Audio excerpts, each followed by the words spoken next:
Hello दोस्तों, तो कैसे आप सब। स्वागत है आप सभी का एक और नई वीडियो में। दोस्तों, आज के वीडियो में हम बात करेंगे सहारा इंडिया रिफंड के बारे में, जो कि आज के समय में निवेशकों के लिए एक बड़ी समस्या बन गई है। क्योंकि सहारा इंडिया निवेशकों के लिए ना कोई आज के समय में आवाज़ उठा रहा है, ना ही कोई खुलकर सामने आ रहा है, और ना ये न्यूज़ पहुंचाने का ये जो है खबरें जो आ रही हैं सरकार की तरफ से उसको साफ और सटीक तरीके से पहुंचाने का ना कोई काम कर रहा है, ना ही कोई इसके बारे में बात कर रहा है। तो आज के वीडियो में हम बात करेंगे आखिर सहारा इंडिया का पैसा कब मिलेगा, किसे मिलेगा और कैसे मिलेगा, क्या सही और सटीक तरीका है सहारा इंडिया भुगतान का, क्या सहारा इंडिया का भुगतान इस समय हो भी रहा है या बस खबरों में बात चल रहा है। तो इन सब टॉपिक पर आज हम खुलकर डिस्कस करने वाले हैं। दोस्तों, स्वागत है आप सभी का हमारे कंप्यूटर ज्ञान चैनल पर। दोस्तों, जैसा कि आप जान रहे हैं कि सहारा इंडिया का भुगतान, इसको लेकर के सहारा इंडिया जो रिफंड पोर्टल हमारा जुलाई 2023 में लॉन्च किया गया था, तब से लेकर के अब तक बहुत ढेर सारी खबरें चलती रहती हैं, हमेशा कुछ ना कुछ अपडेट आते ही रहता है, लेकिन सहारा इंडिया के भुगतान को लेकर के कोई अपडेट नहीं आता है। तो जैसा कि आप जान रहे हैं कि सहारा इंडिया रिफंड 45 दिन की कार्यवाही के बाद सहारा इंडिया का भुगतान होना है, ऐसा निर्धारित किया गया है। ठीक है, और स्टार्टिंग में किया भी गया था, लेकिन सहारा इंडिया जो क्लेम हमने किया 45 दिन बीता, उसके बाद हमारा फॉर्म रिजेक्ट होने लगा ड्यू टू डिफिशिएंसी कोड। लेकिन उसको देखते देखते जब 90% लोगों का डिफिशिएंसी कोड आने लगा, तो उसको देखते हुए सरकार ने एक कदम और उठाया सहारा इंडिया रिसबमिशन पोर्टल का। उस पर यह बताया गया कि जो लोग डिफिशिएंसी कोड की वजह से जिनका फॉर्म रिजेक्ट हो रहा है या किसी और समस्या से वो लोग परेशान हैं, तो उस परेशानी को देखते हुए रिसबमिशन पोर्टल पर जाएं और अपनी समस्या का समाधान करें। रिसबमिशन पोर्टल पर लोग काम करने लगे। उसमें भी फेज डिसाइड किया गया कि 10,000 तक का लोग क्लेम करें, 20,000 तक का लोग क्लेम करें, 50,000 तक का लोग क्लेम करें। इस तरह से एक जो है रेंज निर्धारित किया गया और उस पर क्लेम करने के लिए लोगों को बताया गया, और लोग उस पर जो है क्लेम किए भी।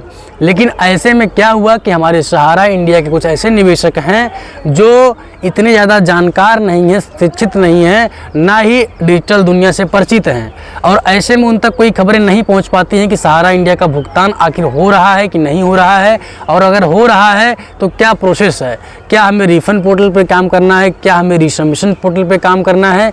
इन सब चीज़ों से बिल्कुल अनजान जो ग्रामीण के निवेशक हैं, जो लोग पढ़े लिखे हैं, थोड़ा सा समाज में बैठते उठते हैं, जानकार हैं, उनको तो पता है कि हमें कैसे काम करना है और क्या तरीका होता है काम करने का, लेकिन जिन तक कोई खबरें नहीं पहुंच रही हैं वो लोग परेशान हैं। तो ये सब दोस्तों पिछली कहानी है, इसके बारे में हम हज़ारों बार बात कर चुके होंगे आपसे, और आप भी कह रहे होंगे कि वही जो है पिछली बातें जो वीडियो मैंने किया था अभी भी वही बता रहा हूँ। तो चलिए अब मुद्दे की बात ये करते हैं कि आज के समय में सहारा इंडिया की तरफ से बड़ी अपडेट क्या है।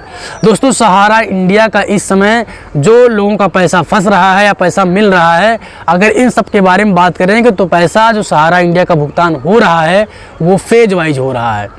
पहले एक रेंज निर्धारित किया गया है, फेज निर्धारित किया गया है कि पहले 10,000 तक का भुगतान होगा। ठीक है, जैसे ही 10,000 तक का भुगतान हो जाएगा फिर 20,000 तक का भुगतान होना शुरू हो जाएगा। और जैसा कि आप जान रहे हैं कि 10,000 तक का, 20,000 तक का, 50,000 तक का भी भुगतान हुआ है लोगों को। तमाम लोग कमेंट करते हैं कि भैया हमारा 50,000 तक का भुगतान हो गया है, हमारा 60,000 है, अब इसके बाद क्या करेंगे, या हमारा 1 लाख है, 1 लाख वालों का भुगतान कब होगा। इन ढेरों सवालों से लोग परेशान हैं, जूझ रहे हैं, जिनकी समस्या का कोई समाधान नहीं कर रहा है, ना इस पर लोग बात कर रहे हैं। तो इस समय सहारा इंडिया का पैसा मिल रहा है, और सिर्फ उन्हीं लोगों को मिल रहा है जो लोग सहारा इंडिया पोर्टल पर क्लेम किए हैं और एक वैलिड क्लेम किए हैं। वैलिड क्लेम से हमारा यह तात्पर्य होता है कि आपने अपने डॉक्यूमेंट वेरिफिकेशन को सही कराया है। ठीक है, बॉन्ड पेपर, पासबुक, आधार कार्ड, पैन कार्ड, सारी चीज़ें आपकी प्रॉपर हैं। बैंक अकाउंट में आपके आधार कार्ड लिंक है, मोबाइल नंबर लिंक है, इसको हम वैलिड क्लेम कह सकते हैं। और सहारा इंडिया का पैसा उन लोगों को नहीं मिल रहा है जिन्होंने पोर्टल पर अच्छे से काम नहीं किया है। अच्छे से काम करने का हमारा ये मतलब होता है कि क्लेम फॉर्म आपका जो है रिजेक्ट हो गया है, या आपने सही से उस पर जो है फ़ोटो नहीं पेस्ट किया है, सिग्नेचर नहीं किया है, मेंबरशिप नंबर रॉन्ग एंटर कर दिया है, सोसाइटी गलत चूज कर लिया है, या डुप्लीकेट क्लेम कर दिया गया है। तो ये सब भी फॉर्म को रिजेक्ट होने के रीजंस होते हैं, जिसकी वजह से आपका सहारा इंडिया का पैसा रुक जाता है। अब तमाम लोग हमारे वीडियो पर ये कमेंट कर रहे हैं कि भैया हमारा अंडर प्रोसेस आ गया है, क्या इसका कोई उपाय है। तो मैं सबको यही बताना चाहता हूं कि जिन लोगों का भी सहारा इंडिया अंडर प्रोसेस दिखा रहा है, उनका सीधा सीधा मतलब होता है कि आपका जो पेमेंट है ना वो फेल्ड हुआ है।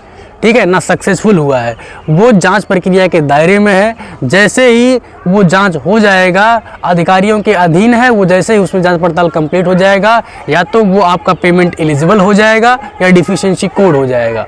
जी हाँ दोस्तों, क्योंकि अभी अंडर प्रोसेस में जांच चल ही रहा है। अब आप कुछ लोग ये कह सकते हैं कि भैया हमारा 50 दिन हो गया, 60 दिन हो गया है, तो भाई इसमें कोई कुछ नहीं कर सकता है। जिनके फॉर्म में थोड़ा सा भी डाउट रहता है, सरकार उसके फॉर्म को साइड में लगा करके अंडर प्रोसेस दिखा देती है, क्योंकि सहारा इंडिया के ऐसे करोड़ों निवेशक हैं जिनका फॉर्म उनके पास पेंडिंग है चेक करने के लिए, भुगतान करने के लिए। इसीलिए जिनके भी फॉर्म में थोड़ा सा डाउट रहता है, उस फॉर्म को लोग साइड कर देते हैं और आगे के जो है काम पर वो ध्यान देने लगते हैं। तो ये तरीका होता है अंडर प्रोसेस की समस्या को दूर करने का। अब कुछ लोग ये कहेंगे कि हमारा सहारा इंडिया पेमेंट एलिजिबल दिखा रहा है, ऐसे कंडीशन में हम क्या करें? तो जिन लोगों को सहारा इंडिया पेमेंट एलिजिबल दिखा रहा है, तो इसका सीधा सीधा मतलब होता है कि आपका जो फॉर्म है वो फाइनल सबमिट हो चुका है, अप्रूव भी हो चुका है, बस पेमेंट का डेट नहीं फिक्स हुआ है कि सहारा इंडिया का भुगतान आपका कब होगा। बाकी आपका फॉर्म जो है वो अप्रूव हो चुका है, सरकार सहारा अधिकारियों की तरफ से वो अप्रूव हो चुका है, आगे प्रोसीड हो चुका है। अब बस उसमें ये बचा है कि सहारा इंडिया का भुगतान कब होगा, वो डेट नहीं डिसाइड हुआ है। तो पेमेंट एलिजिबल वालों के लिए बड़ी खुशखबरी है। तमाम कमेंट हमारे वीडियोज़ पर आते हैं, जिसके बारे में हम एक एक करके बात करेंगे।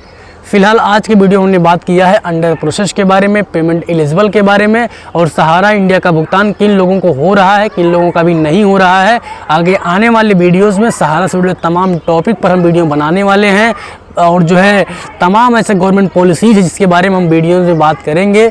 फिलहाल आज की वीडियो में इतना ही। इस वीडियो के बारे में आपकी राय क्या है, कमेंट सेक्शन में बताइए। बाकी मिलते हैं किसी और नई वीडियो में, तब तक के लिए आप सभी का बहुत बहुत शुक्रिया।